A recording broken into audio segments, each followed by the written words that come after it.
Assalamualaikum warahmatullahi wabarakatuh. Perkenalkan, nama saya Ummahatul Hafizah, NPM 211070120120046. Baiklah, pada kali ini saya akan mempresentasikan hasil tugas etika dan hukum kesehatan, yang dimana berjudul Etika Profesi Kesehatan Masyarakat, dengan dosen pengampu Nova Arihman, Dr. SKM MKes.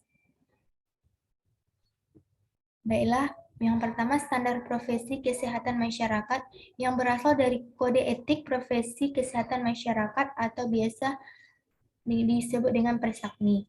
Kode etik adalah asas dan norma yang diterima oleh suatu kelompok tertentu sebagai landasan tingkah laku. Sedangkan standar profesi merupakan batasan kemampuan yang meliputi pengetahuan, keterampilan, dan sikap profesionalitas minimal yang harus dikuasai oleh seorang dokter untuk dapat melakukan kegiatan profesionalnya pada masyarakat secara mandiri yang dibuat oleh organisasi profesi.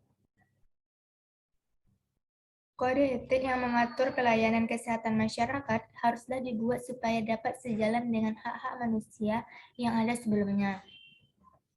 Pelayanan kesehatan masyarakat tersebut diharapkan dapat berperan dalam meningkatkan kesehatan masyarakat dan juga menurunkan resiko terjadinya hal-hal yang tidak diinginkan dalam hak atas kesehatan seseorang. Kode etik dari pelayanan kesehatan masyarakat juga menjunjung tinggi nilai-nilai kebenaran dan keadilan di dalam masyarakatnya. Walaupun telah terdapat suatu standar prosedur operasional bagi para sumber daya di bidang medis, namun, sampai saat ini belum ada standar prosedur operasional yang secara khusus mengatur kepada praktis kesehatan masyarakat. Kode etik juga dapat memberikan suatu kredibilitas moral dan status profesional yang lebih tinggi dalam menerapkan kesehatan masyarakat. Dengan kode etik yang ada adalah: yang pertama, ada kesehatan masyarakat secara prinsip harus memiliki fundamental yang dapat memenuhi kebutuhan dan berperan dalam mencegah efek yang tidak diinginkan dalam upaya meningkatkan derajat kesehatan masyarakat. Yang kedua, ada kesehatan masyarakat harus memiliki tujuan untuk meningkatkan derajat kesehatan masyarakat dengan menghormati hak-hak dari masing-masing individual di suatu masyarakat. Yang ketiga, ada peraturan-peraturan mengenai kesehatan masyarakat yang ada harus dibuat sesuai dengan kebutuhannya di masyarakat dan dilakukan evaluasi rutin dalam penerapannya. Kesehatan masyarakat harus dapat dijangkau oleh setiap golongan masyarakat yang ada. Kesehatan masyarakat yang kelima, ada kesehatan masyarakat harus mencari informasi yang menunjukkan efektivitas dari implementasi suatu program atau peraturan yang telah ada sebelumnya dalam menjaga dan meningkatkan derajat kesehatan masyarakat.